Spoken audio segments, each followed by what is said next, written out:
이것보다 훨씬 더 깊고 어려운 내용들이 많이 포함되어 있습니다.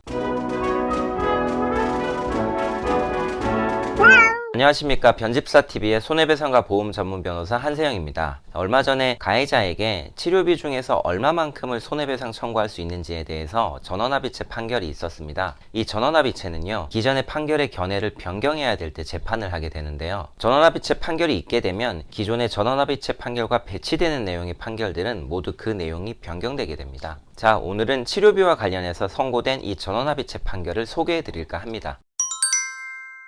사실 전원합의체 판결의 결론 자체는 간단한데요. 이 결론을 알려드리기 전에 이것저것 먼저 설명드려야 할 것들이 있습니다. 자, 우선 병원에 가서 치료를 받고 영수증을 받으면 급여 항목에서 본인 부담금과 공단 부담금으로 항목이 나뉘어져 있는 것을 알 수 있습니다. 여기서 본인 부담금은 말 그대로 내가 부담하는 것이고요. 공단 부담금은 공단에서 치료비를 내주는 것입니다. 만약 제가 가해자 때문에 다쳐서 병원에서 치료를 받았다고 가정하겠습니다. 가해자 때문에 다쳤으니까 가해자에 대해서 손해배상 청구권이 했겠죠. 이 경우에도 공단이 전체 치료비 중에서 공단 부담금만큼은 지불을 해줍니다. 그리고 공단은 치료비를 지급해주는 대신에 제가 가해자에 대해서 가지고 있는 손해배상 채권을 대신 행사할 수 있게 됩니다. 쉽게 말하면 병원비를 대신 내준 만큼 제 권리 중의 일부를 가져가게 되는 거죠. 그리고 공단은 제 권리를 가져갔으니까 가해 행위를 한 사람에게 구상 청구를 합니다. 피해자가 가해자에게 치료비 중에서 얼마만큼 청구할 수 있는지 얘기해 준다면서 갑자기 공단의 구상 얘기를 왜 하냐면요,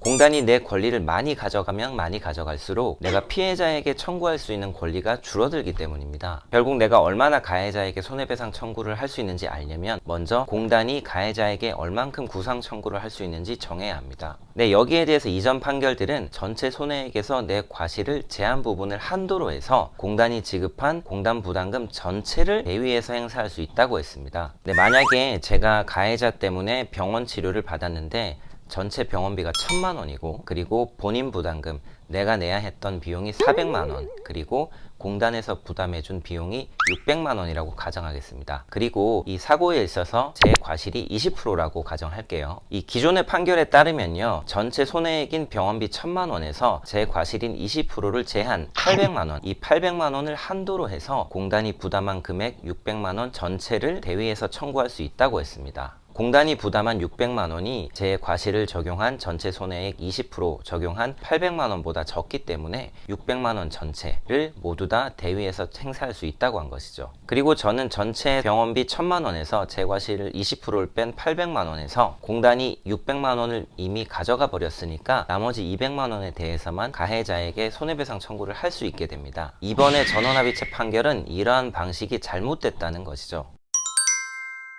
네, 이번 전원합의체 판결은 공단은 공단 부담금 600만 원에서 가해자의 책임 비율인 80%를 곱한 480만 원만 청구하는 것이 옳다고 했습니다. 그리고 피해자는 자기 부담금에서 자신의 과실 비율을 뺀 나머지 금액, 그러니까 가해자의 책임 비율만큼을 곱한 부분을 가해자에게 손해배상 청구할 수 있다고 했습니다. 자, 아까 제가 예를 든 사례를 기준으로 생각을 해보면 과거의 판결 입장에서는 제가 200만 원밖에 가해자에게 손해배상 청구를 할 수 없었지만 이번에 전원합의체 판결의 견해에 따르면 저는 320만 원을 가해자에게 손해배상 청구를 할 수 있게 됐습니다. 대신 공단이 120만 원 정도 대위에서 행사할 수 없게 되니까 그만큼 최종적으로 120만 원만큼 공단이 더 부담을 하게 된 거죠. 자, 지금까지 설명드린 내용이 어려우시다면 다 모르셔도 되고요. 이것만 기억하시면 됩니다. 우리가 어떤 사람의 불법 행위 때문에 병원에 가서 치료를 받게 됐습니다. 그렇다고 하면 치료를 받은 이후에 영수증을 확인할 수 있겠죠. 그 영수증에 본인 부담금 항목이 있을 겁니다. 이 본인 부담금 항목에서 가해자의 책임 비율, 그러니까